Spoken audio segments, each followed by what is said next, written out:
Hello everyone. Sea of Thieves, which I previously thought to be simply a fun, short-lived pirate adventure for me and my friends, has rapidly evolved into my most played multiplayer title ever made. Much of this is due to the elements of sailing and the dynamic, living nature of the game's 3 distinct ships, which has not been achieved as successfully in any other medium. At least, not until Ahoy theoretically releases. At the first glance, it seems like sort of a silly question to speculate which ship is the best, though, right? Well, the biggest one with the most cannons and masts, of course. But anybody who's actually played Sea of Thieves in any depth will tell you why the answer to this question is not so obvious. Simply put, in order to keep the online sandbox environment of the game relatively fair, different ships are kept in a shaky balance through requiring progressively more and more coordination between their crew members the larger they go.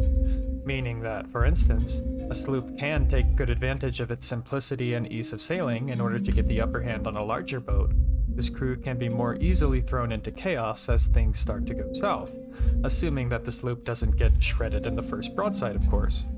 This makes judging the seamanship of an opposing crew and using that to make a judgment call on whether or not you and your friends have the competence to oppose them one of the core appeals of this nautical fantasy. But, putting differences in skill and game knowledge among the sailors aside, there are certain given advantages of one ship over another, and that's more what I'm here to talk about today. In the first half of the video, I will cover this aspect, how different ships fare in the adventure setting, and then later on in the second half I will talk about the more competitive side of Hourglass, and how different ships feel to play on in sweaty mirror matches. Kicking it off, assuming perfectly average skill levels among the crews, here are the ships that I think have the best chances in any given encounter. The Brigantine. The Brig has long been the contender for the most powerful all-rounder in the game. Its best of both worlds reality ends up making it very nearly the better version of each ship on the respective ends of the line, as its practically equal mobility yet greater firepower potential makes it basically a direct upgrade to the Sloop, while its easier to maintain nature can make it the Gallion's equal. Think about it this way.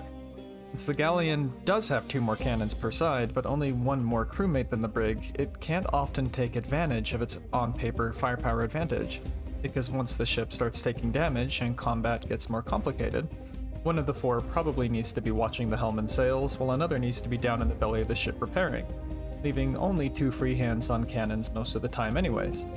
Meanwhile on the Brig, since the helm is so close to the bilge hatch, the ship's captain can pretty easily maintain repairs and steering as a one-man job, so both ships are often achieving the same firepower. Meanwhile the Gallion is the larger target to hit, is more vulnerable to fire, burns through supplies at a higher rate, all while often being the slower of the 2. This isn't to say that the Brigantine doesn't have exploitable weaknesses though. For instance, it is the only ship where every hull is below the waterline, meaning that all damage can be dangerous for the crew. Further, it sits relatively low, so that its deck is very easy to hit with cannon fire and its cannoneers are more exposed. And this is all on top of it being the fastest to take on water in general. So if you're able to achieve an accuracy advantage over a Brig, once it's sitting still in the water, sustaining damage with a crew member or 2 down, that's usually all the ship can handle. This makes it essentially a glass cannon type, but the strengths are too noticeable to put it any lower. I love combat on this ship. It's the boat that I got both of my golden hourglass curses on for a reason. We'll talk about that later. Moving on, ranking the next ship types is where it gets a little difficult, since the Sloop and Gallion are very different boats, and the latter is far more complicated and demanding to sail. Hitting them side by side, I'll say it again, puts the outcome mostly on experience. So let's look at a few opposite scenarios. In the first, both the Gallion crew and the Sloop crew get into a battle while neither knows what the hell they are doing. Both crews just straight out of the maiden voyage, only being interested in the game in the first place just to play the Pirates of the Caribbean tall tales. At the very beginning, naval battles are nothing but full-sail chaos that quickly devolve into the ships just crashing alongside each other, with pirates jumping onto the other deck, throwing untargeted firebombs, and dropping anchors. In this scenario, the outcome is pretty predictable, as the Gallion wins simply just because it has more cannons and swords. In another scenario, both ships are full of complete Sea of Thieves lovers. They've been around an arena, or at least Hourglass, for quite some time. They're probably involved in the community to some extent, have people that they play with consistently. They've learned quite a bit of technical knowledge and practiced mechanical skills, and they're used to having hundreds of cannonballs and planks on board at any given time. In this scenario, the Gallion also wins for much the same reasons, despite the fights being way more organized and competent. Simply, a Gallion full of coordinated pros is a 3-layered fortress which is going to be able to resolve damage just as fast as a single sailboat is able to put it down. But remember, I will be judging my ranking off of a third scenario where both crews have a pretty mid-level of competence. We're looking at a few dozen hours and maybe a pirate legend or two aboard, which is probably the majority of the player base. And here I'll explain why the outcome might be a little different. The Sloop. In the early stages of the game, Sloop is likely everybody's comfort zone. While the Gallion is touted as the default flagship of Sea of Thieves for marketing purposes, the real filler of that role goes to its much, much smaller counterpart. It provides an easy way to experience the pirate adventure, and since almost everybody who is invested in it has sailed solo at some point or another, they've all been forced to learn the basics of maintaining this little ship. Overall, it is incredibly forgiving of mistakes, with the slowest sink rate, fastest anchor and sail raises, tightest turns, above the waterline rear, easy to guard ladders, and fortified mast, allowing players to adapt and recover from mistakes quickly. Sloop is, by design, entirely capable of carrying its tiny crew through all the game's core experiences. Its adaptable and easy-to-sail nature makes it great for doing voyages and navigating the seas on a dime, while its deliberately defensive features make it surprisingly sturdy in a fight.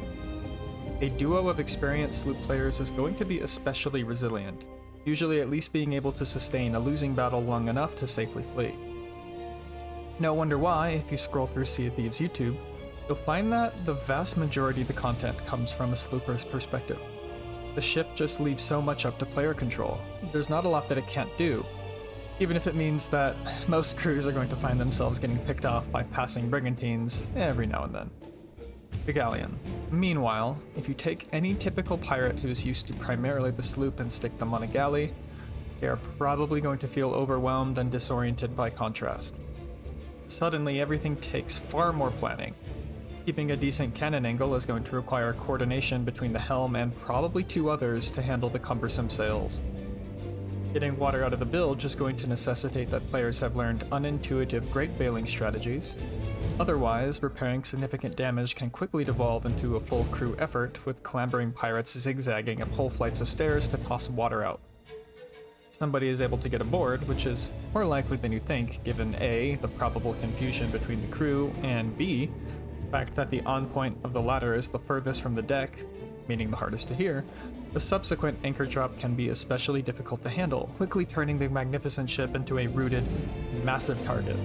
While the Gallion does have the advantage of 2 entire decks being above the waterline, the amount of damage that will build up here is still very dangerous, as if the lower deck eventually floods, the water that will start flowing in from the many unattended second deck holes is usually catastrophic and practically impossible to mitigate during an ongoing battle.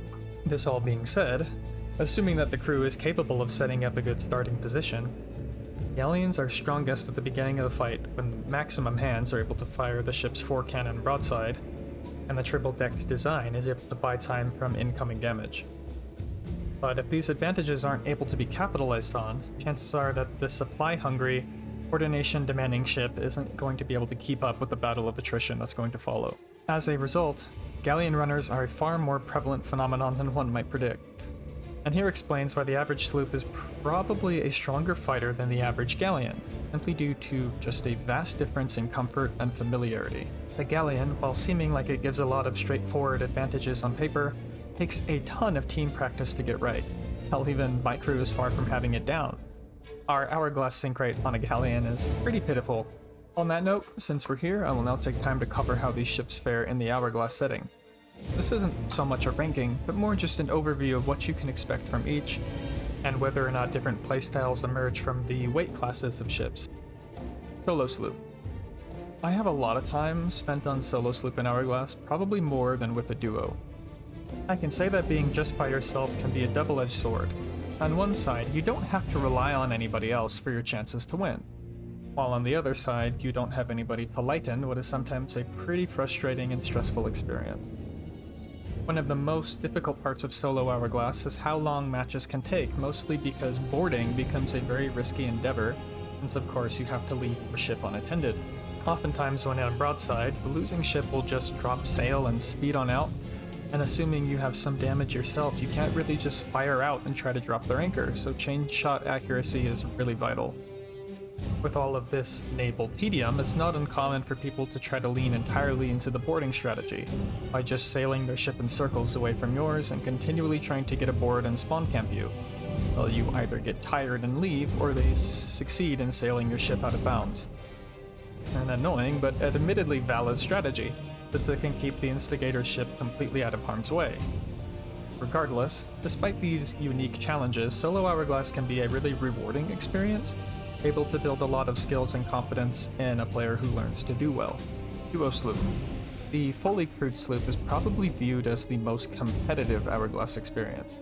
The nature of the ship means that all of the game's skill sets need to be capitalized on to win. One cannoneer has to learn how and when to shoot for player kills, chop mast, and spread out damage. A helmsman has to, of course, keep angle, which can be surprisingly tricky in a ship that accelerates and turns so quickly, keep the mast in good shape, maintain the water level, and keep an eye out for board attempts. In general, naval battles between equal crews become pretty challenging stalemates, with two immobilized little boats spitting cannonballs and sniper shots at each other, waiting for one player to inevitably make a mistake and get picked off, opening the way for a board. But even at a disadvantage, sloops can hold on for a long time, since the ladder is so easy to guard and respawns are so quick. So in addition to having such a strong naval requirement, duo sloopers also have to be very proficient at boarding and movement, usually in order to actually seal the deal. And I will admit, this is sort of my weakness. I frankly don't really enjoy gunplay in this game. Reloads are clunky. Instant full heals through pineapples and cooked food are annoyingly strong in a game without headshots or one-tap kills. Blunderbuss knockback is irritating, and guns randomly not shooting is hugely frustrating. Movement sometimes feels really janky in servers that perform chronically below average, with slight rubber banding feeling pretty constant. And, of course, hit registration. So sue me, I would really rather not deal with it if given the option, and lengthy duo sloop battles end up just making me wish I was on a different boat. Brigantine. So, having talked about it pretty extensively, I mentioned why I love this ship in Hourglass, and it really just comes down to the fact that it best enables a purely naval playstyle. If this is the main area your crew's skill set swings towards, you can really dominate on brigs. Being the fastest sinker means that cannon damage is hugely impactful, and tanking is pretty easy to disrupt. Good cannon accuracy can sink scary crews without you even needing to leave your ship, mainly because of how bottlenecked around the hatch a crew can get when trying to bilge. If you have one cannoneer spreading out damage with another shooting at the hatch, either people are going to get killed, or at least knocked around or off the boat, getting them to a point where one backsplash or missed bucket can mean a loss. If able, boarding is of course really effective, but even naval bots like me, who are just okay at gunplay, can be really effective here. Throwing blunderbombs into the hatch alone can cause a sink, and you can still disrupt the crew by staying alive and being a distraction, getting them to look away from oncoming cannonballs or where their crewmates are bucketing from, just long enough to fatally screw them up. This also means that fights are usually far shorter than any of the other ships, so you also just get levels faster too. Win-win. I've played about probably an equal amount of sloops and brig games, and the latter just generally feels far more productive, while the former sometimes feels like I'm just bashing my head against a wall, or blunderbuss rather. Anyway, we'll move on. Gallion. So, I will admit that I'm frankly not very qualified to talk about Gallion Hourglass. Barely cracked 100 games on that ship type, despite dives being out for literal years. Firstly, a lot of this is due to the ship type just not being very popular. Hell, Sea of Thieves itself isn't massively popular to begin with, so having 3 friends who play it all online at the same time is a rarity. So, to start, Gallion queues are long. It's pretty typical for me to wait 20-30 minutes for a match, which is usually enough to send somebody to bed. Then, when you emerge, it's just one of 2 things usually. Either an open crew who just sails headlong into battle without even adjusting their helm, or a squad of X-Arena pros who have the ins and out of this nuanced ship down, neither of which is very fun for my crew to fight. That is to say though, when you do get a fair and balanced matchup, Gallion PvP is really intense and unlike anything else in the game, though admittedly chaotic and, for me, a little overstimulating frankly. I'm sure that I would really enjoy it, given more practice, but with queue times being so long and valuable fights that aren't stomp or get stomped being uncommon, gaining experience is frankly quite difficult for me. There's a reason why a lot of the really good Gallion crews are often from the peak days of Arena. As well, that was the place to learn. There's an A in NAL for a reason. Anyways, thanks again for stopping by. I hope you learned something from this video, or at least just enjoyed having it on during dinner.